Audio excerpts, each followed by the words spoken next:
ఆయన ఈరోజు వైఎస్ఆర్ పార్టీ నాయకుడిగా ఉన్నారు. చాలా అంతకుముందు జగన్మోహన్ రెడ్డి గారు ఓదార్పు యాత్ర సమయం నుంచి వైఎస్ఆర్ పార్టీలో ఉండి మళ్ళీ కాపు ఉద్యమం కోసం ఆయన రాజకీయాలకు దూరంగా ఉండి మళ్ళీ వైఎస్ఆర్ పార్టీలో చురుకైన పాత్ర పోషిస్తూ ఉన్న సమయంలో ఆయనకి అనారోగ్యం రావడం, దాదాపుగా కొద్ది నెలలుగా చాలా ఇబ్బందుల్లో ఉండడం మనం చూస్తూ ఉన్నాం. వాళ్ళ ఆయన కుమారుడు ముద్రగడ గిరి గారు ప్రతిపాడు నియోజకవర్గానికి ఇన్ఛార్జి కూడా ఉన్నారు. ఒక నాయకుడు అంటే ఇప్పుడే దాడిశెట్టి రాజా గారు చెప్పారు, 4 సార్లు ఆయన ఎమ్మెల్యేగాను, ఒకసారి ఎంపీగాను, మంత్రిగాను పనిచేసిన వాడు. సహజంగా రాజకీయాల్లో ఉన్న వాళ్ళకి తన వ్యక్తిగత ఏజెండాలు ప్రాధాన్యత ఉంటాయి, కానీ కులాన్ని అంటే కుల రిజర్వేషన్ కోసం, సామాజిక వర్గ కాపు సామాజిక వర్గ రిజర్వేషన్ల కోసం ఆయన ఏ విధంగా పోరాటం చేశారో, ఎన్ని ఇబ్బందులు పడ్డారో మేము చూసాం. 2016 ఇంచుమించుగా ఆ సమయంలో కూడా చాలా తీవ్రమైన ఉద్యమం జరగడం, దాంట్లో రకరకాల పరిణామాలు ఇవాళకే కాదు చరిత్రలో ఎప్పటికీ నిలిచిపోతాయి. ఈ సందర్భంగా ఎప్పటికీ తెలుగువారి గుండెల్లో ఆయన ఒక విలక్షణమైన నాయకుడిగా ఉండిపోతారని చెప్తూ ఉన్నాం. ఈ సందర్భంగా మేమందరం పార్టీ తరపున, వైఎస్ఆర్ పార్టీ తరపున ప్రగాఢమైన సానుభూతి తెలియజేస్తూ వారి కుటుంబానికి, వారి భార్య పిల్లలకి, ఇతర కుటుంబ సభ్యులకి దేవుడు మనోధైర్యాన్ని ఇవ్వాలని మనస్ఫూర్తిగా కోరుకుంటున్నాం. మేమందరం కూడా ఆయనకి తీవ్రమైన సంతాపం తెలియజేస్తూ ఆయన ఆత్మశాంతికి ప్రార్థిస్తూ ఉన్నాం.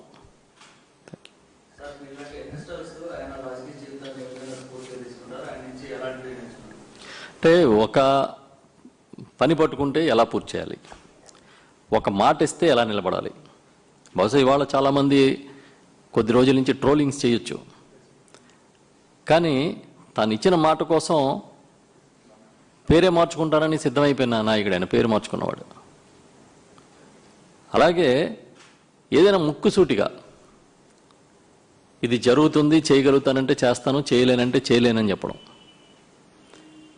ఇలాంటి లక్షణాలు ఉండడం అనేది ఒక నాయకుడికి చాలా అవసరం.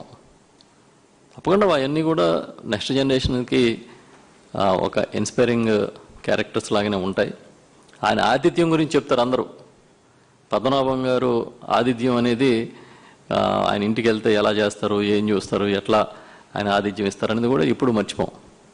సో పద్మనాభం గారు అనేది డెఫినెట్గా ఈ రాష్ట్ర రాజకీయ చరిత్రలోని, అదేవిధంగా కాపు సామాజిక వర్గంగాను చూసుకున్న అది ఎప్పటికీ ఒక చెరిగిపోని ముద్రగడని మేము చెప్తాం. ఈ రాష్ట్రంలో చెరిగిపోని ముద్ర లాంటి వాడు ముద్రగడ.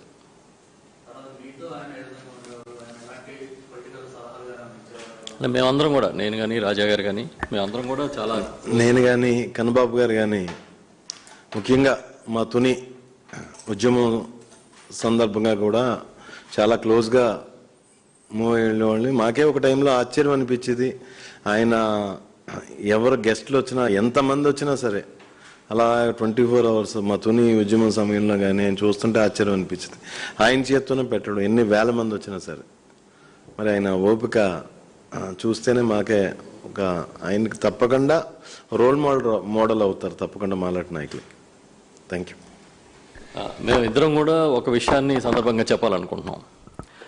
అంటే పద్మనాభం గారు లాంటి విలక్షణమైన నాయకత్వాన్ని రాజకీయంగా చూసి దయచేసి వారి కుటుంబం కూడా బాధపడే విధంగా, మానసిక క్షోభకు గురి చేసే విధంగా ట్రోలింగ్ చేయొద్దని విజ్ఞప్తి చేస్తున్నాం మేము.